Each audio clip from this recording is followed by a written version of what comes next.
Welcome to my channel. This is JC Rock and Metal Reviews. My name is John, and today I'm going to review a new album by the band Enuff's Enough. The name of the album is Hardrock Nite. It's a covers album by songs by the Beatles and like a few Lennon and McCartney songs. So before I begin, if you're new to this channel, please hit that like button, give me a subscribe, and check out some of my other videos. I do rock and metal reviews and rankings and a lot more. That's one of those bands that came out in 1989, part of the entire glam metal scene.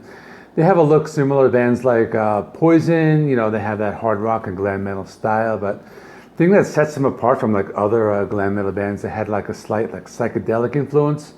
And you see that with like the peace sign from their debut album in 1989. The album is covers songs, you know, by the Beatles, a few Lennon and McCartney solo songs. I think it works very well. You know, they're a glam metal band. They have classic rock and psychedelic rock influence. So deciding to do Beatles cover songs, I think that was a pretty cool idea. I think it worked out very well. There are 10 songs on the album, so for this video I will do a track by track. So the first one is Magical Mystery Tour. Kind of starts out with a classical music piece, Entrance to the Gladiators. You probably know that as like the circus music theme, and after that song kicks off, has a really classic hard rock style, has these like chugging guitars, these harmonized vocals. Style works very well with that song. I think it's a good choice because, you know, the tempo change in the middle of the song works very well in the style. Next song is called Cold Turkey, and that's a John Lennon song. Actually one of the songs I didn't recognize at first. I kind of had to like look it up, but I did think it was a pretty good choice for a cover song.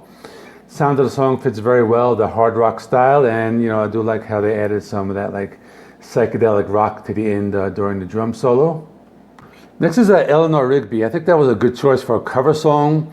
You know, the original was just like stringed instruments and vocals, and the song translates very well into hard rock. You know, they do it in this glam metal and hard rock style. The violin parts are played on the guitar, and you know, that sounds pretty cool. They add in some of that like psychedelia like during the bridge, and that was pretty cool.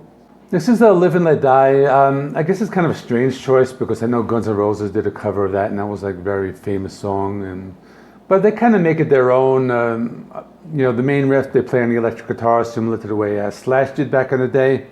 I think it's a good song, you know, even if you haven't heard it a lot. Next is Dear Prudence. This one is pretty good. It's a you know, classic song from the White Album, but instead they kind of made it like into a hard rock song, and it does have a lot of that like psychedelic influence. They do have like this extended intro, and then the first verse of the song they play with like the electric guitars and some pretty cool like percussion effects. I think the rest of the song was faithful to the original. Next they chose Helter Skelter. I thought that was kind of like an obvious choice, you know, being that Motley Crue covered it, but considering it is, you know, some people say like the first heavy metal song, it does make sense for a band like this to cover it, and it's a decent song. After that is Jet. It's a Paul McCartney song. This one, I don't know, I didn't really like it that much. I guess to me it sounded kind of like a bar band playing cover songs, and you know, the rest of the songs were pretty good, but this one was not that great. Next is Revolution, another hard rocker, and from the White Album, does have those bluesy guitar chords in the verse section. I think it's a good cover song. I think it works very well in that hard rock style. Then there's Back in the USSR, pretty good. Has some chugging guitars, a lead guitar solo, and the intro work, and it's really cool hard rock style. The song is very faithful to the original. They didn't try to go too heavy, and they just made it a metal song, and you know, like that. And I think the backup vocals in the chorus worked very well. And the last song is from Little Help with My Friends. This is the last song on the album.